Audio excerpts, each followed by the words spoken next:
Ici Éric Latour et bienvenue à Saint-Jean-sur-Richelieu.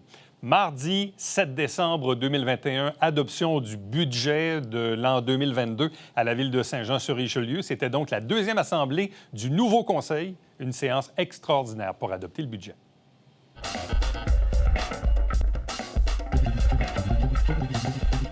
Je propose d'adopter les prévisions budgétaires de la ville de Saint-Jean-sur-Richelieu établies pour l'année financière 2022, telles que déposées et jointes à la présente résolution pour en faire partie intégrante, lesquelles montrent des revenus de 184 532 200 $ des dépenses de 193 963 206 et des affectations de surplus de 9 431 006 $. Est-ce que j'ai un appui? J'appuie Claire Charbonneau. Merci, mesdames. Adopté à l'unanimité. Alors, on va faire une présentation de ces prévisions budgétaires. On a les écrans. Alors, d'entrée de jeu, vous allez me permettre de vous dire que c'est un grand plaisir pour moi de présenter ce premier budget en tant que mairesse. Je dois vous dire que dès juillet, avant même les élections, les directeurs de services ont été sensibilisés au fait que les suites de la pandémie étaient toujours présentes et ses répercussions inconnues. La direction générale nommait des phénomènes qui auraient un impact direct sur les finances municipales, notamment une hausse tangible du coût des matériaux et des matières premières. Ajoutée à la hausse incompressible de la masse salariale, il n'y avait pas grand marge de manœuvre. Nous devons donc avoir recours à la mutualisation de risques ainsi qu'à la recherche d'économies pour absorber les hausses et les nouveautés. Plusieurs ateliers de travail avec les élus du comité finances et l'administration se sont tenus. Le budget a également cheminé en comité plénier avec tous les élus. Ce budget, c'est donc le fruit d'un travail collaboratif et concerté. Je vous partagerai d'abord les grands principes qui ont guidé à la prise de décision pour le budget. C'est une année particulière puisque c'est une année de dépôt d'un nouveau rôle foncier.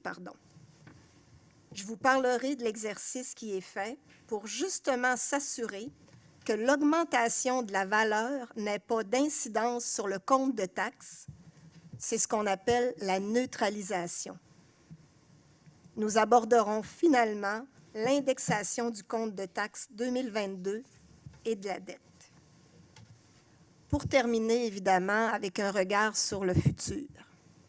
On est entré en poste avec un héritage et on se doit maintenant de préparer afin d'en récolter les fruits ultérieurement.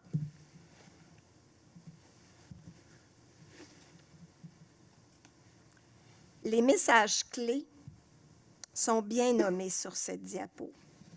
On est toujours en recherche d'équilibre.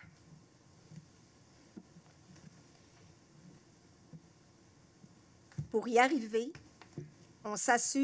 on doit s'assurer que chaque dollar qu'on investit est optimisé et qu'il crée des effets de levier pour maximiser la portée de nos actions. On le fait notamment grâce aux subventions gouvernementales auxquelles nous sommes toujours à l'affût. Il faut toujours exercer une vigie sur ces subventions, ainsi que grâce à nos partenariats, dont ceux très précieux avec les organismes locaux. Évidemment, la Ville contrôle rigoureusement la dette et les dépenses et gère sainement les risques. Mais au final, il faut faire preuve de beaucoup de créativité. Et la dernière année, l'année de la pandémie, en a demandé beaucoup. Notre créativité aura été amplement sollicitée parce qu'on a eu vraiment besoin de faire les choses différemment, mais avec des budgets similaires. Le budget est une recherche d'équilibre, pas seulement financier, mais aussi entre les projets à prioriser pour déployer notre vision et les enjeux auxquels nous faisons face. D'ailleurs, à cet effet, on adopte le budget ce soir, mais on va quand même compléter l'exercice au cours du mois de janvier. Évidemment, l'intérêt de la population est au cœur de toutes les décisions. Un des enjeux particuliers que nous avons, c'est une bonne nouvelle à court terme, mais une mise en garde à moyen terme. Parce qu'il faut savoir que les surplus que nous avons affichés dans les dernières années le sont essentiellement grâce à l'effervescence du secteur immobilier. Les droits de mutation ont généré des écarts budgétaires enviables. Toutefois, il faut être prudent, parce qu'avec les prévisions économiques actuelles et la forte probabilité d'une hausse des taux d'intérêt en 2022, fort à parier que ça causera un effet d'atténuation sur ces revenus qui ont connu un niveau record en 2021. L'inflation a continué à grimper à un rythme effréné au pays en octobre et le Québec affiche l'une des croissances des prix les plus rapides au pays. Même si c'est une situation qui se rétablira dans le temps, il demeure qu'à court terme, nous anticipons une hausse des coûts d'acquisition de matériaux et de tous les coûts. Enfin, la Ville a développé avec vous et grâce à vous la nouvelle stratégie de développement durable. L'actualisation de cette dernière aura des incidences sur notre structure de dépenses. Maintenant, en prenant tous ces facteurs en considération, quel est l'impact sur les budgets et, ultimement, sur le compte de taxes moyen? Nous avons un budget de 184 500 000, ce qui représente une augmentation de 2,6 % comparativement à l'an passé. Le compte de taxes moyen, quant à lui, augmente de 2,8 %, dont 1 % qui n'est pas une augmentation, mais plutôt dû au fait que l'an passé, l'augmentation de 27 $ pour les matières organiques avait été facturée et exceptionnellement créditée à même les surplus. Donc, si on isole ce 1 %, l'augmentation réelle de cette année est de 1,8 %. Elle s'explique par une hausse de 1,6 % du taux de taxe et 0,2 % lié à un 6 $ additionnel pour les matières résiduelles. L'augmentation de 1,8 % est donc inférieure à l'augmentation de 2,6 % du budget total. Maintenant, en ce qui concerne les dépenses, elles sont listées, mais on veut quand même préciser les points suivants. La pandémie a accéléré le virage lié aux technologies de l'information et nous avons une volonté d'optimiser l'efficience organisationnelle par un investissement dans ce secteur, que ce soit au niveau des ressources humaines ou matérielles. Nous avons des dépenses liées aux investissements requis pour atteindre les objectifs de performance en sécurité incendie émis par la ministre de la Sécurité publique. En ce qui concerne le transport collectif et adapté, ce n'est pas tant lié à des dépenses additionnelles que dû à des pertes de revenus, puisque nous n'avons pas un retour à la fréquentation habituelle sur le circuit vers Montréal. On se rappelle qu'avant la pandémie, c'est 14 000 citoyens qui prenaient chaque jour l'autobus pour Montréal. Nous avons réussi à minimiser l'impact grâce à des subventions gouvernementales, mais nous anticipons un manque à gagner malgré les subventions. Quelque part en 2022, un plan d'urbanisme nécessaire découlera du schéma d'aménagement de la MRC, ce qui constitue un exercice d'envergure pour notre ville. De façon plus détaillée, voici la répartition des dépenses du budget 2020.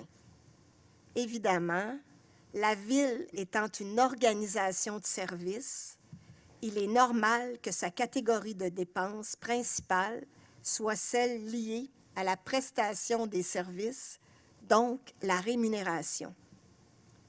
Mais le poids relatif de cette catégorie est très stable dans le temps. Quand on considère les années précédentes, c'est vraiment stable. D'ailleurs, c'est vrai pour l'ensemble des catégories de dépenses. Maintenant, si on regarde par activité, l'activité principale est la sécurité publique. On le sait, avec la pyramide des besoins de Maslow, la sécurité est une base sur laquelle on peut bâtir le reste. Offrir un environnement sécuritaire où il fait bon vivre demeure ce qui est très important pour nous. Maintenant, on est à la question des revenus. Comme toutes les villes, les taxes foncières demeurent la principale source de revenus et représentent 78 % des revenus totaux.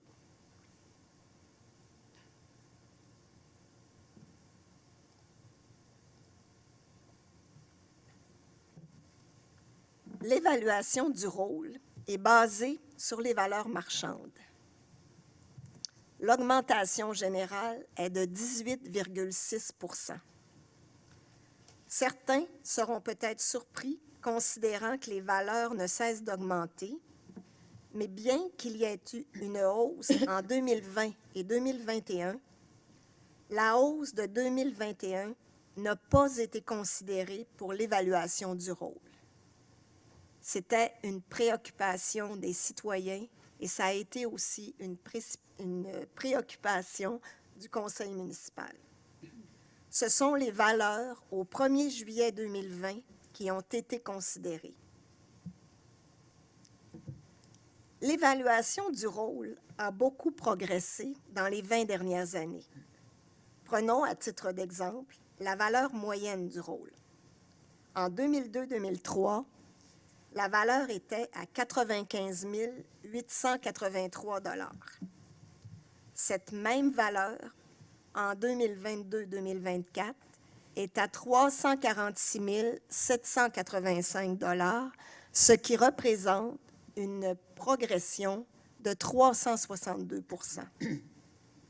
C'est une excellente nouvelle pour l'appréciation de l'actif, mais par contre, important pour la Ville que les propriétaires n'aient pas d'augmentation vertigineuse de leur compte de taxes à cause de ce phénomène. Et pour ce faire, pour tout rôle, la Ville procède d'abord par une neutralisation des valeurs des taux. Neutralisation, je vais vous l'expliquer. Prenons encore le compte de taxes résidentielles moyen. L'an passé, la maison valait 290 391.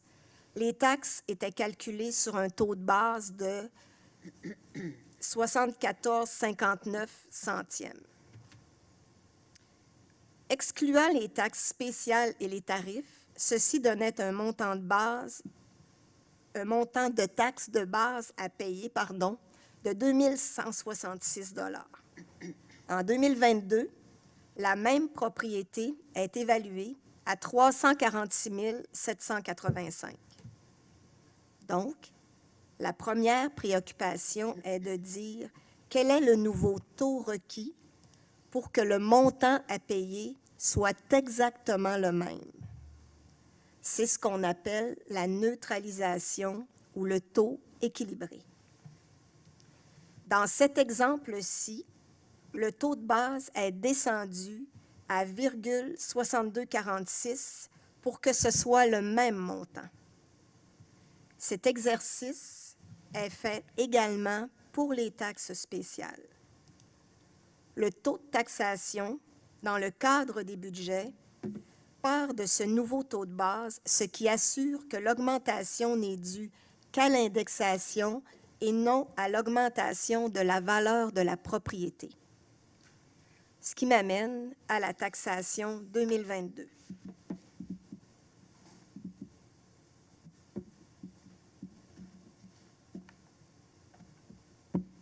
Voici la contribution respective au total des revenus issus des taxes des différentes catégories de propriétés. Nous avons également mis leur augmentation respective du taux de base.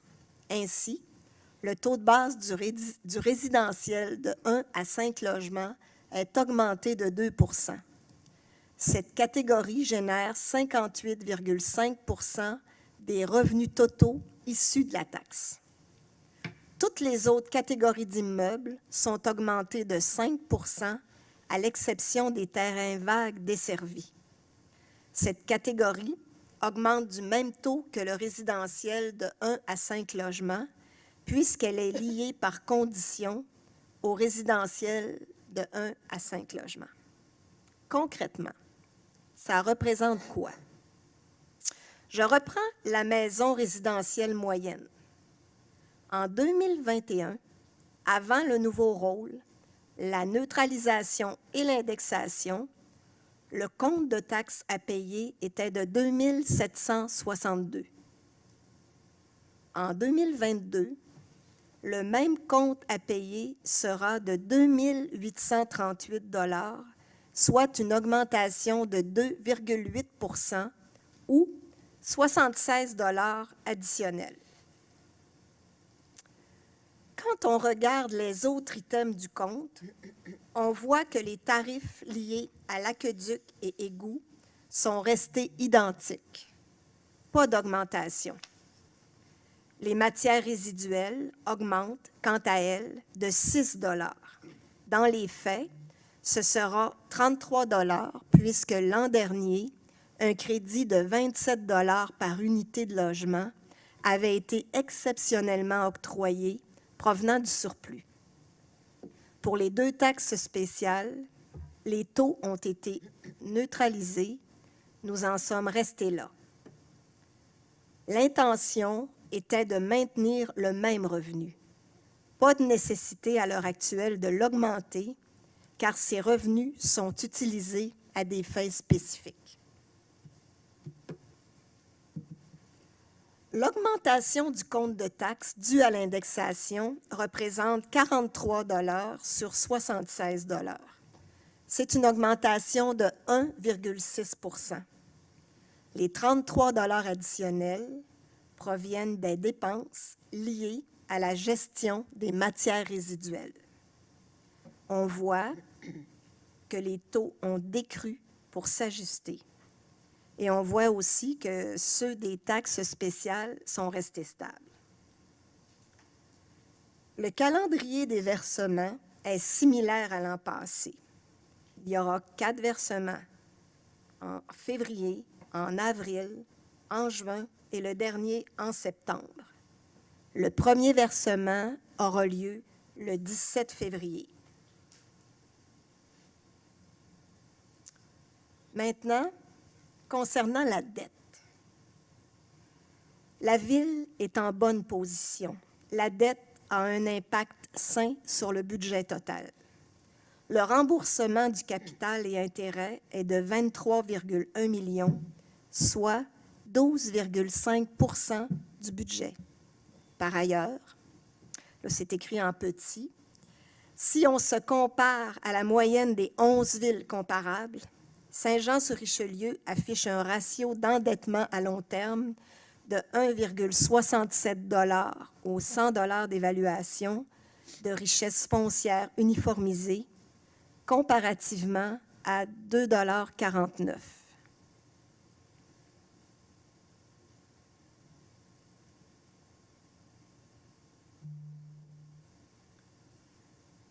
Nous devons poser les bases dès 2022 pour l'avenir.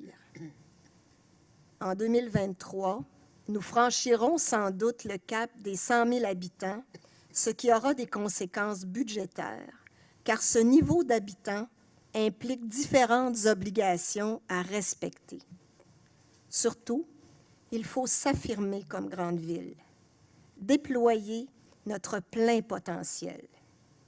Il est primordial, je dirais même qu'il est vital de stimuler l'activité économique, d'investir dans des infrastructures pérennes et distinctives. Le monde change et il faut qu'on s'adapte. Pensons notamment à l'arrivée du REM, aux modalités du travail qui évoluent et au vieillissement de la population.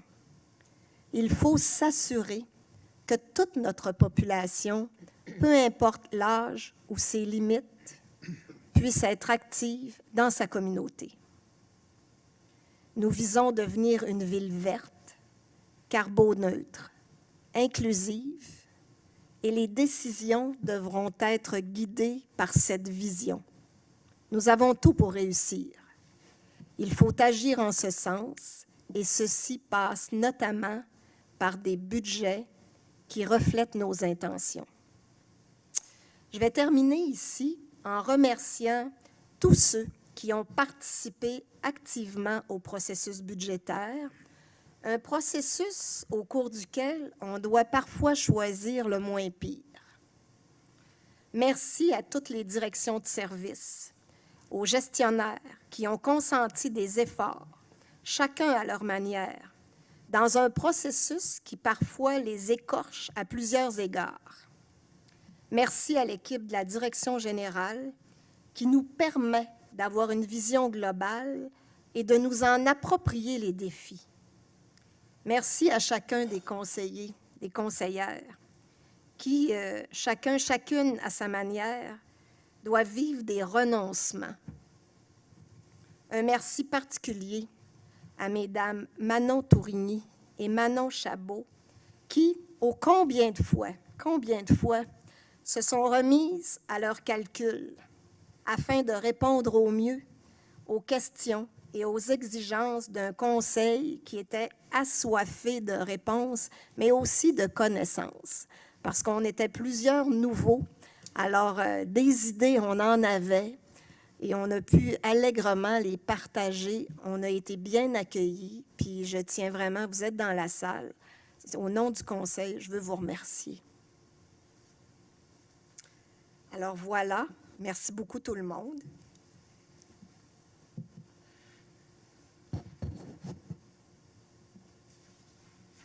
On avait, à ce point-ci, attendez, je vais retrouver mon ordre du jour. Période de questions. Les questions, évidemment, doivent être relatives au budget. Et j'en ai reçu une que je vais retrouver. J'en ai reçu une par courriel. Parce qu'il y a quelqu'un qui veut poser une question dans la salle, mais ça va être pour la deuxième séance extraordinaire. Alors, j'ai une question de Mme Anne-Émilie Beaulieu, de la rue Champlain, qui s'adresse à moi-même. Avant votre élection, nous avons échangé sur l'importance de débloquer un budget supplémentaire pour pallier aux coûts inhérents au changement climatique. Les experts sont unanimes, nous avons seulement 10 ans pour agir. C'est maintenant le moment de prévoir des fonds spécifiquement alloués à la protection de notre environnement. Quelles sommes additionnelles prévoyez-vous pour ce poste budgétaire? Merci d'élaborer le cas échéant. Alors, vous comprenez que j'ai essayé d'éplucher ça, puis on n'a pas vraiment d'appellation distincte dans nos budgets pour les projets de changement climatique. Ça ne signifie pas que nous n'avons pas d'action en cours, bien au contraire. Nous avons, entre autres, des acquisitions de biens et services qui visent à intégrer de meilleures pratiques en développement durable, telles que l'achat de véhicules électriques ou la plantation d'arbres, par exemple. Au budget d'opération, nous avons des sommes allouées à la division environnement pour différentes réflexions, orientations et participation à la mise en place d'actions à court, moyen et long terme. Certains budgets d'autres services pourront et devront être impactés afin de respecter les objectifs de développement durable dont les changements climatiques font partie.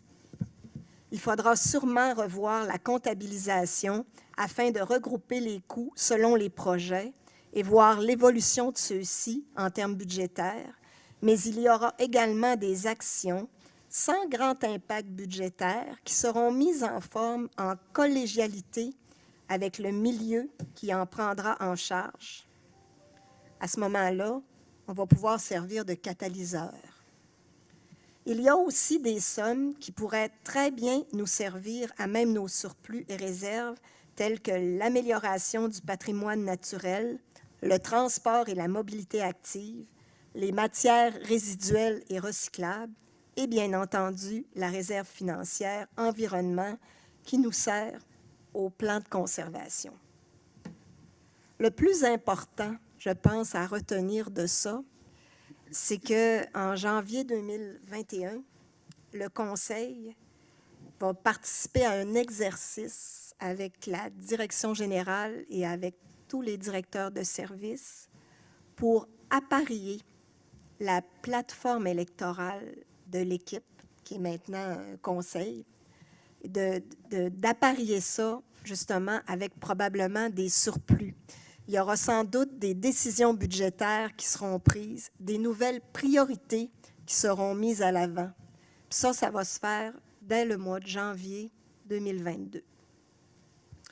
Alors, c'est ce que je pourrais répondre à ce moment-ci à Mme Beaulieu. Je n'avais pas d'autres questions qui étaient annoncées en ce qui concerne le budget, à moins qu'il y ait quelqu'un dans la salle qui veuille poser une question relative au budget.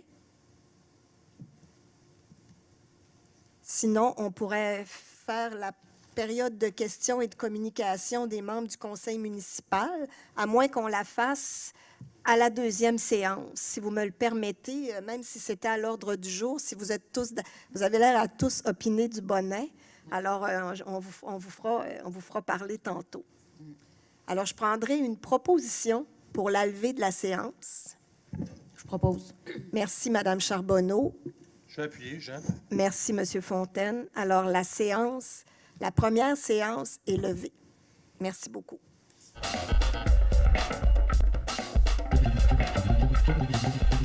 Merci d'avoir été là. On se fixe rendez-vous de la semaine prochaine alors qu'on va vous présenter de nouveaux extraits qui vont provenir cette fois de la prochaine séance régulière du Conseil qui va se tenir le mardi 14 et puis nous, dès le lendemain, de nouveaux extraits. Entre-temps, commentaires ou questions, Éric Latour en un mot à commercial tvhr9.com.